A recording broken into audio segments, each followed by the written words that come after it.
നമസ്കാരം പ്രിയ പ്രേക്ഷകരെ, നമ്മളുടെ ചാനലിലേക്ക് സ്വാഗതം.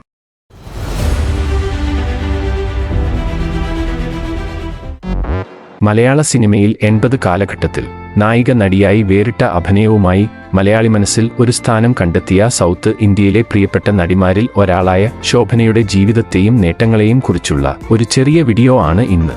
കുറ്റമറ്റ അഭിനയ വൈദഗ്ധ്യത്തിനും അതിശയിപ്പിക്കുന്ന നൃത്തച്ചുവടുകൾക്കും പേരുകേട്ട ശോഭനയ്ക്ക് തന്റെ ആരാധകരുടെ ഹൃദയത്തിൽ ഒരു പ്രത്യേക സ്ഥാനം തന്നെ സൃഷ്ടിച്ചു എടുക്കാൻ കഴിഞ്ഞിട്ടുണ്ട്.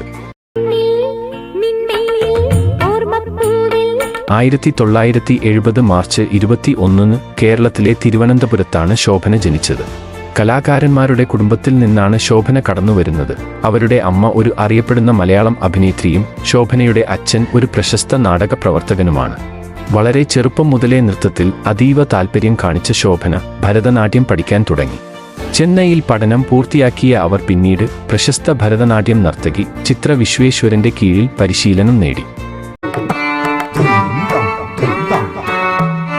1984 ഏപ്രിൽ 18 എന്ന മലയാള ചിത്രത്തിലൂടെയാണ് ശോഭന അഭിനയരംഗത്തേക്ക് കടന്നുവന്നത്. അതിനുശേഷം ഒരുപാട് ചിത്രങ്ങൾ അവരെ തേടി എത്തി. മലയാളം, തമിഴ്, തെലുങ്ക്, ഹിന്ദി തുടങ്ങി വിവിധ ഭാഷകളിലായി 200ഓളം ചിത്രങ്ങളിൽ അഭിനയിച്ചിട്ടുണ്ട്. മണിച്ചിത്രത്താഴ്, തൂവാനത്തുമ്പികൾ, മിത്ര, മൈ ഫ്രണ്ട് എന്നിവ അവരുടെ ശ്രദ്ധേയമായ ചിത്രങ്ങളിൽ ചിലതാണ്. ചോദിക്കാനും പറയാനും ആളില്ലെന്ന് ആര് പറഞ്ഞു? അഭിനയ വൈദഗ്ധ്യത്തിനു പുറമെ പരിശീലനം നേടിയ ഒരു ക്ലാസിക്കൽ നർത്തകി കൂടിയാണ് ശോഭന. കൂടാതെ നിരവധി സിനിമകളിൽ നൃത്തരംഗങ്ങൾ കൊറിയോഗ്രാഫ് ചെയ്തിട്ടുണ്ട്. സ്റ്റേജിലും അവർ വിപുലമായി നൃത്ത പരിപാടികൾ അവതരിപ്പിച്ചിട്ടുണ്ട്.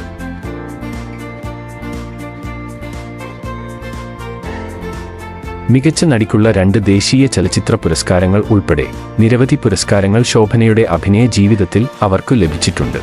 അഭിനയത്തിനും നൃത്തത്തിനും പുറമെ ഒരു പിന്നണി ഗായിക കൂടിയാണ് ശോഭന. കൂടാതെ നിരവധി സിനിമകളിലെ ഗാനങ്ങൾ അവർ ആലപിച്ചിട്ടുണ്ട്.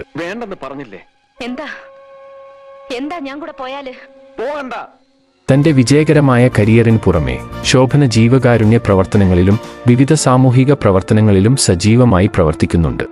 അഭിരുചിയുള്ള നർത്തകരെ വളർത്തിയെടുക്കാൻ ലക്ഷ്യമിട്ട് ഭരതനാട്യം പഠിപ്പിക്കുന്നതിനായി കലാർപ്പണ എന്ന നൃത്ത വിദ്യാലയവും അവർ ആരംഭിച്ചിട്ടുണ്ട്.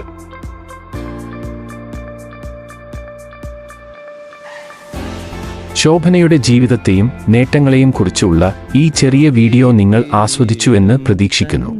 നിങ്ങൾക്ക് ഇഷ്ടപ്പെട്ടിട്ടുണ്ടെങ്കിൽ ഇത്തരം രസകരമായ ഉള്ളടക്കങ്ങൾക്കായി ഈ ചാനൽ ലൈക്ക് ചെയ്യാനും ഷെയർ ചെയ്യാനും സബ്സ്ക്രൈബ് ചെയ്യാനും മറക്കരുത്. അടുത്ത തവണ കാണും വരെ നമസ്തേ.